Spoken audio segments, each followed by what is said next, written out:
Welcome back, guys. So this is going to be the first episode where we're taking the incident reports and correlating them to the correct photos that I have received in the most recent batch of FOIAs.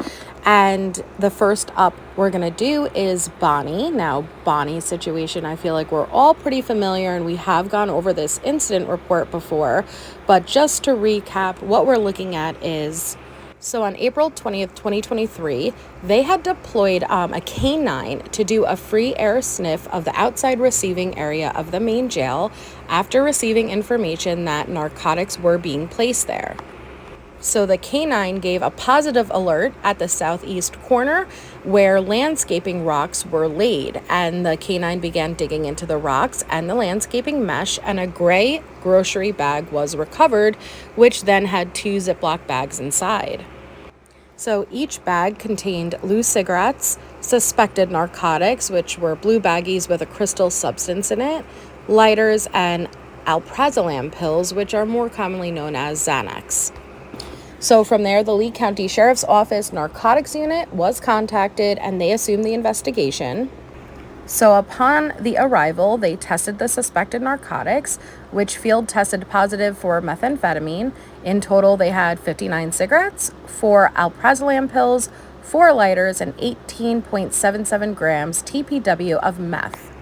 So basically, it was an inmate, Daniel Mulcahy, who gave them the heads up that this was going on. There was another inmate, Bobby Hitchman, and his girl on the outside that were bringing the drugs in. Daniel Mulcahy would get them and then give them to Wade Wilson, who was also getting the help of Bonnie Wiggins on the outside.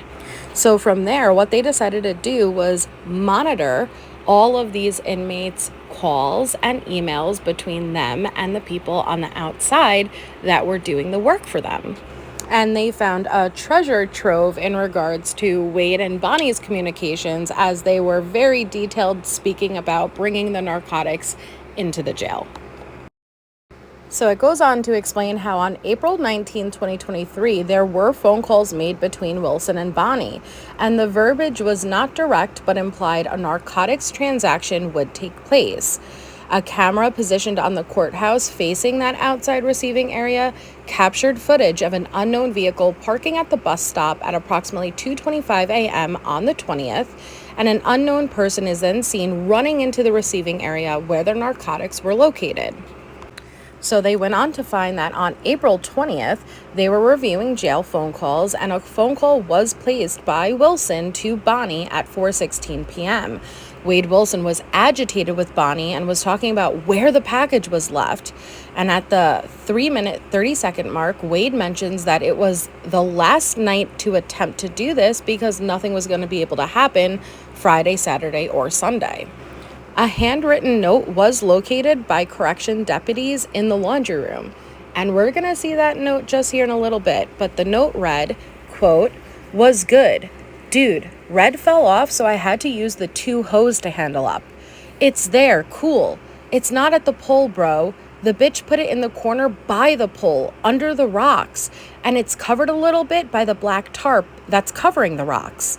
Next time, I'll get it right by the pole again. There's an ounce of icy, 4 packs, 4 lighters. I gotcha, bro." End quote. So it says the note is believed to be written by Wade Wilson and was submitted into evidence. So they also reviewed messages between Bonnie and Mulcahy, which is the other inmate, talking specifically about this incident. And then it goes on to explain how at one point Bonnie sent a photo of a specific vehicle, and this vehicle would ultimately be the same vehicle that was captured on the footage.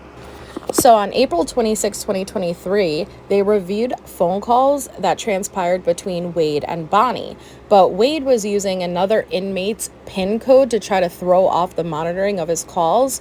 But in this specific call, the synopsis includes Wade talking to Bonnie about Suboxone strips that she brought to the jail and that he sold, and him needing more in the future.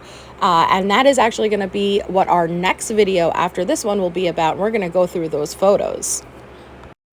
So given this is such a long report, I'm going to focus specifically on Wade and Bonnie's interactions, but feel free to pause and read through all of it yourself. But on April 20th, Wilson calls Bonnie and he explains that tonight is our last night because nothing is going to be happening Friday, Saturday, or Sunday.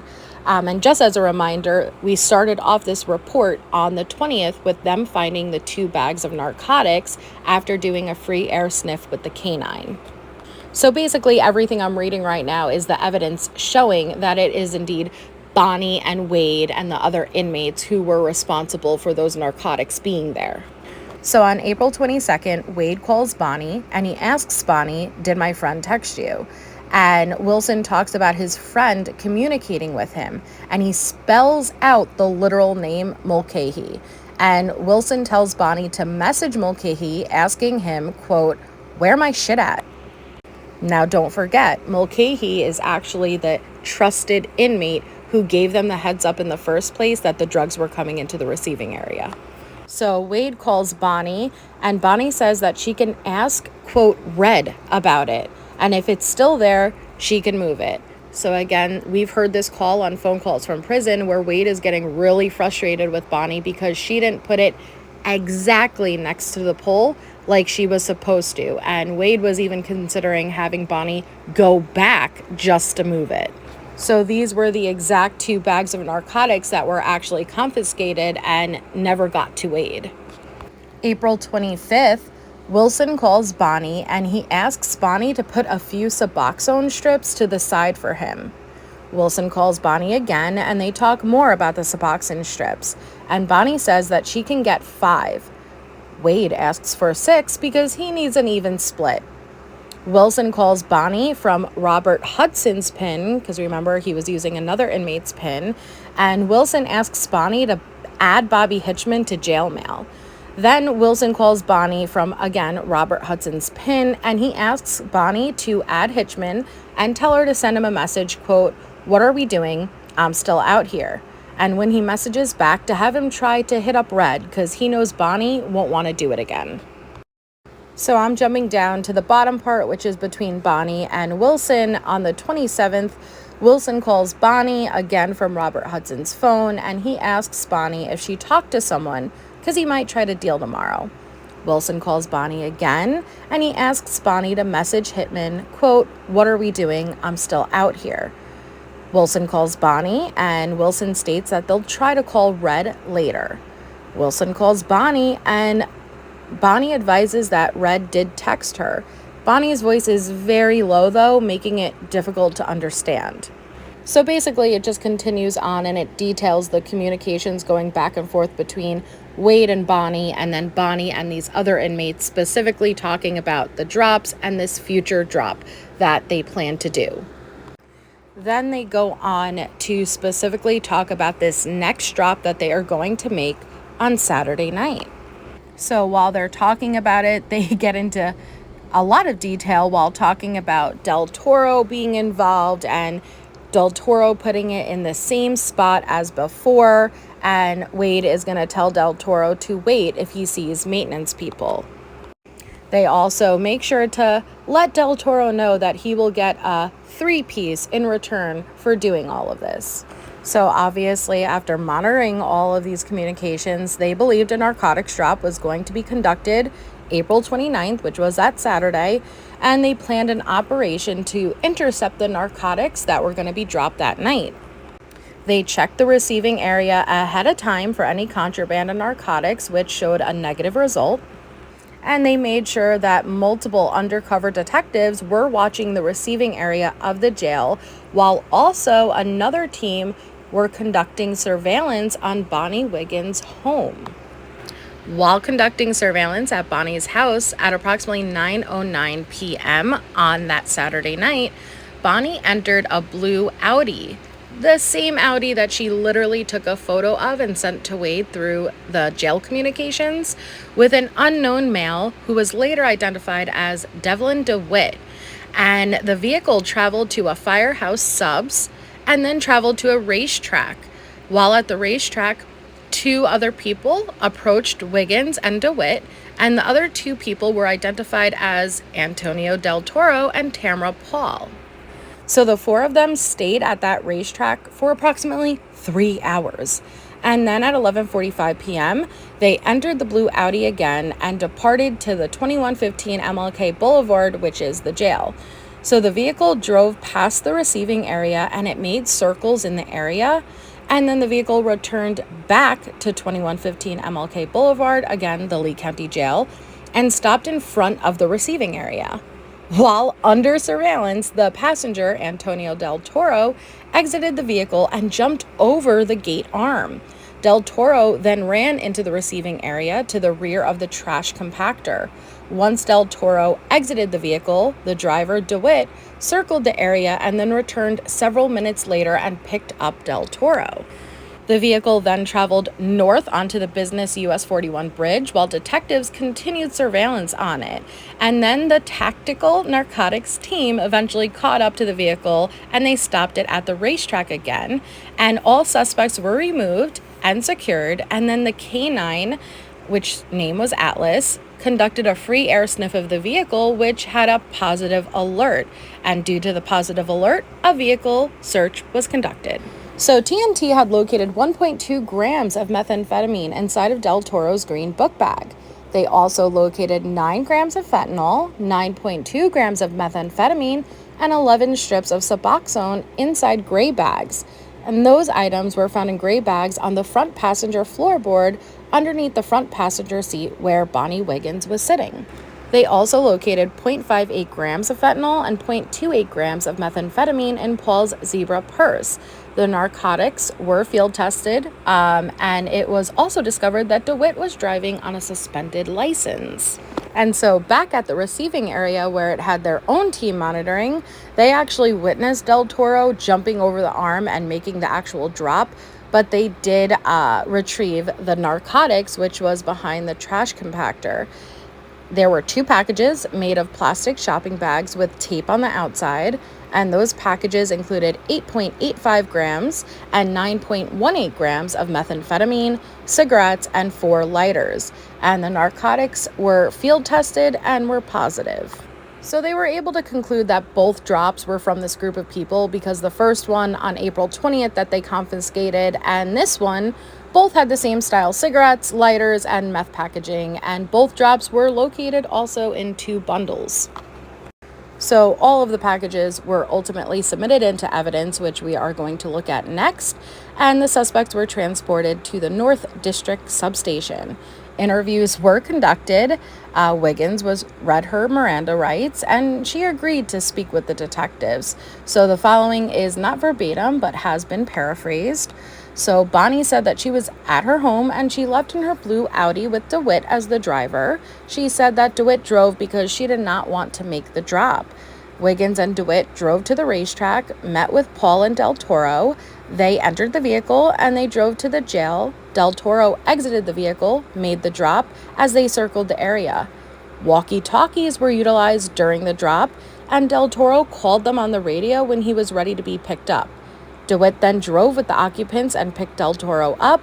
They then drove back to the racetrack. Bonnie Wiggins stated that there was methamphetamine, cigarettes, and a lighter in the drop. And Bonnie explained that drops have occurred for over a month. And Red typically brings the narcotics with him for the drops. Wiggins advised that she knows Del Toro as Red. So Paul also was read her Miranda warnings, and she agreed to speak, explaining that she is Del Toro's girlfriend, that she did not know what Del Toro was going to do, and that Del Toro was going to explain after the drop was conducted. And Paul was told by Del Toro that he was given methamphetamine in exchange for making the run. Paul did not have any further information about the drop. So DeWitt explains that he was at the house and he drove Bonnie to meet with Del Toro and Paul.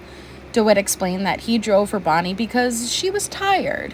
DeWitt did not know who Del Toro or Paul was, but met with them at the racetrack. He then drove them to the jail, and DeWitt eventually stopped in front of the courthouse. Del Toro exited the vehicle with a walkie-talkie. DeWitt circled the area, and Del Toro called out on the radio to be picked up. DeWitt stated that he did not utilize the walkie-talkie and was doing what he was told by Bonnie. But it should be noted that when they conducted the traffic stop, Del Toro had a walkie-talkie in his pocket. DeWitt advised that he was not given anything to drive the vehicle, and DeWitt explained that he did not know what was going on. They attempted to conduct an interview with Del Toro, but he was the only one smart enough to invoke his rights. So the last 2 pages just detail basically the investigation and what they are charging them with. But let's go on to take a look at these photos. So just for context, we have their mugshots after they were charged, and Bonnie is the third one down, obviously, with the rainbow hair. All right, so first up, we're actually going to be looking at the initial drop that they confiscated on April 20th. So here is the first baggie of methamphetamine that they got, the 9.13 grams.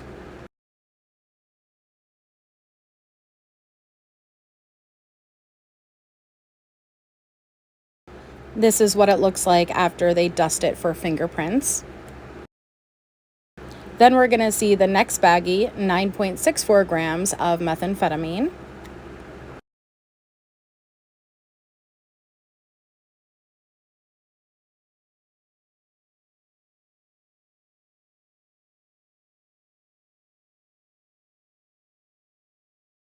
Again, what it looks like after it's dusted for fingerprints.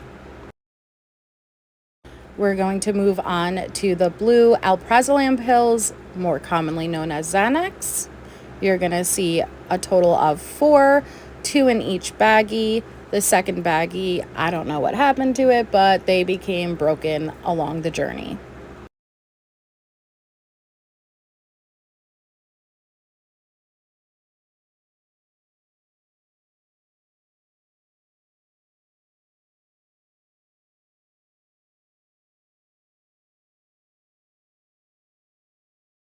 And then what they looked like after they were dusted for fingerprints. So next up, we're going to have the bag of 59 cigarettes. I don't know why I think this is so silly. 1 shy of 3 packs, so I'm not sure if Bonnie got stressed on the way and smoked one herself. But the brand of cigarettes are called 305s, and it seems like all of the filters are just ripped off of them.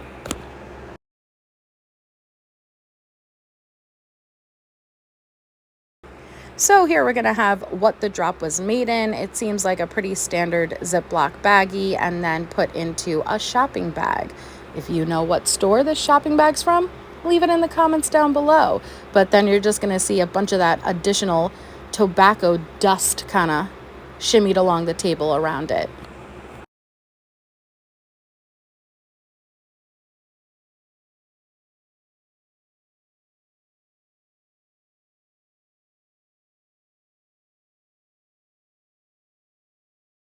So I genuinely have no idea really what I'm looking at these next photos, other than it appears to be a small piece of cloth or fabric with a minute amount of blood on it, but I really don't put it past Bonnie to be leaving her literal DNA at the scene of a crime, but yeah, I'm just going to include them.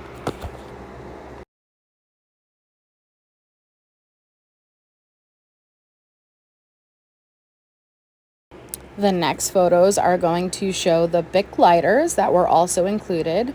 Remember, there were 4 with this drop.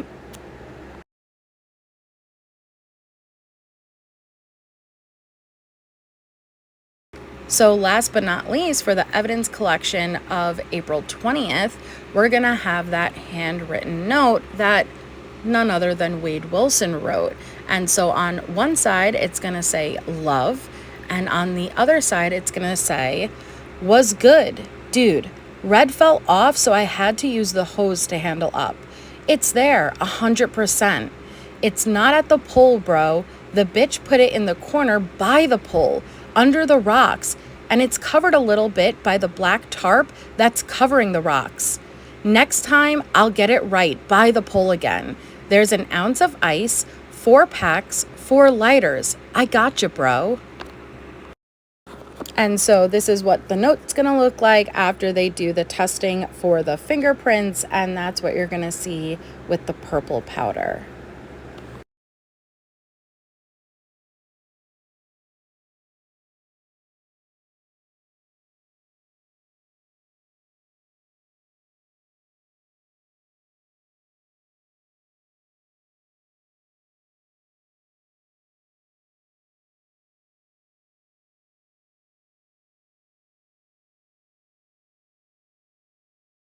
And now we're moving on to the Saturday night drop, in which they caught them in real time.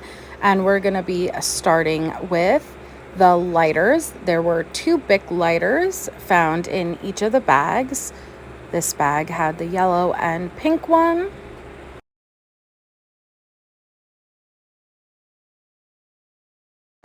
And then the second bag is going to have a gray and yellow one.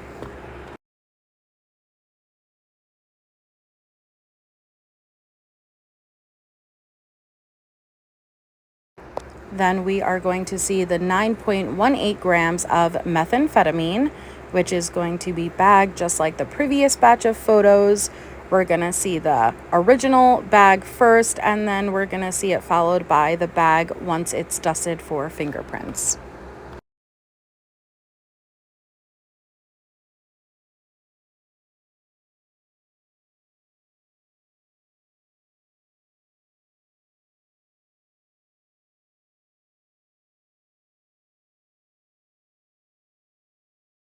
And finally, we will have the second bag of methamphetamine, which was 8.85 grams. All right, guys, so that's the first report with the photos. We're going to go through each of them and do this. If you haven't already, hit that thumbs up, subscribe. Thank you all so much for being here, and I will see you at the next one.